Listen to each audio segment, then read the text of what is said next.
Assalamualaikum warahmatullahi wabarakatuh. Perkenalkan, nama saya Silvia Dimah Nurliza dengan NIM 085. Di sini saya akan menjelaskan mengenai sumber daya manusia.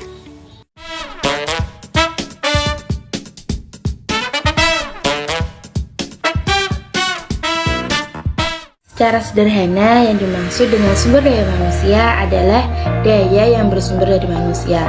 Daya yang bersumber dari manusia ini dapat pula disebut tenaga atau kekuatan. Tenaga, daya, kemampuan, atau tenaga uap, tenaga angin, serta tenaga matahari.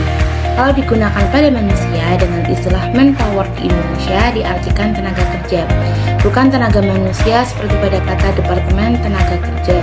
Bukan Departemen Tenaga Manusia, penduduk dalam suatu negara terdiri dari tenaga kerja dan bukan tenaga kerja penduduk yang merupakan tenaga kerja. Inilah yang termaksud dalam sumber daya manusia. Tenaga kerja sendiri dibedakan atas dua golongan, yaitu angkatan kerja atau labor force dan bukan angkatan kerja atau not in labor force. Tenaga kerja sendiri dibedakan atas dua golongan, yaitu merupakan angkatan kerja terdiri dari penduduk usia kerja dan sedang bekerja, serta yang tidak bekerja tetapi siap untuk bekerja atau sedang mencari kerja. Penduduk yang tergolong angkatan kerja belum tentu produktif, sebab golongan angkatan kerja masih bisa dibedakan atas dua kelompok, yaitu mereka yang bekerja dan mereka yang menganggur.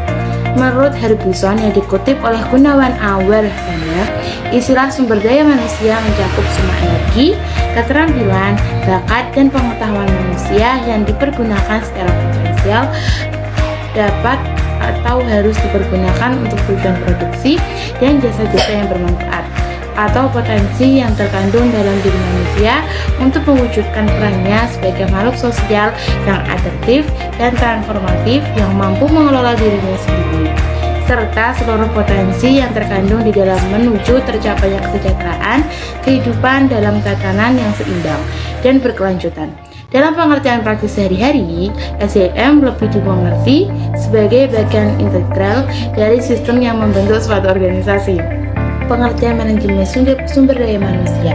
Manajemen sumber daya manusia ialah fungsi manajemen yang berhubungan dengan rekrutmen, penempatan, pelatihan, dan pengembangan anggota organisasi. Manajemen sumber daya manusia bisa didefinisikan sebagai proses serta upaya untuk merekrut, mengembangkan, memotivasi, dan mengevaluasi keseluruhan sumber daya manusia yang diperlukan perusahaan dalam pencapaian tujuannya. Pengertian ini mencakup dari mulai memilih siapa saja yang memiliki kualifikasi dan pantas untuk menempati posisi dalam perusahaan, seperti yang diisyaratkan perusahaan, hingga bagaimana agar kualifikasi ini dapat dipertahankan, bahkan ditingkatkan serta dikembangkan dari waktu ke waktu. Manajemen sumber daya manusia adalah ilmu dan seni mengatur hubungan dan peranan tenaga kerja serta efisien dan efektivitas sehingga tercapai tujuan bersama perusahaan, karyawan, dan masyarakat. Ada beberapa alasan mengapa manajemen sumber daya manusia ditempatkan pada bagian pengorganisasian. Yang pertama, kegiatan-kegiatan yang dilaksanakan dalam manajemen sumber daya manusia terkait erat dengan kegiatan pengalokasian sumber daya yang dimiliki organisasi, atau dalam hal ini sumber daya manusia ke dalam bagian-bagian dalam organisasi. Jika demikian halnya, maka manajemen sumber daya manusia dimaksudkan sebagai bagian dari fungsi pengorganisasian dikarenakan salah satu esensi dari fungsi pengorganisasian adalah pengalokasian keseluruhan sumber daya organisasi ke dalam suatu struktur organisasi tertentu yang dibentuk. Yang kedua, fungsi pengarahan dan pelaksanaan hanya akan dapat dilaksanakan jika alokasi sumber daya manusia telah dilakukan dalam fungsi pengorganisasian. Siapa yang diarahkan dalam motivasi, misalnya. Sekiranya dalam fungsi pengorganisasian penempatan sumber daya manusia belum dilakukan. Yang ketiga, sekalipun kegiatan memotivasi, mengarahkan, atau yang juga merupakan bagian lain dari manajemen sumber daya manusia, termasuk ke dalam fungsi pengarahan atau landing. Namun demikian, kunci pokok pertama sebelum sumber daya manusia diarahkan dan motivasi adalah ketika sumber daya manusia ditentukan dan ditempatkan di mana kegiatan menentukan dan menempatkan lebih cenderung berada di dalam fungsi pengorganisasian. Dan terakhir, dikarenakan ilmu sosial, khususnya ilmu manajemen, tidak dapat dipisahkan satu sama lain dan saling berkaitan.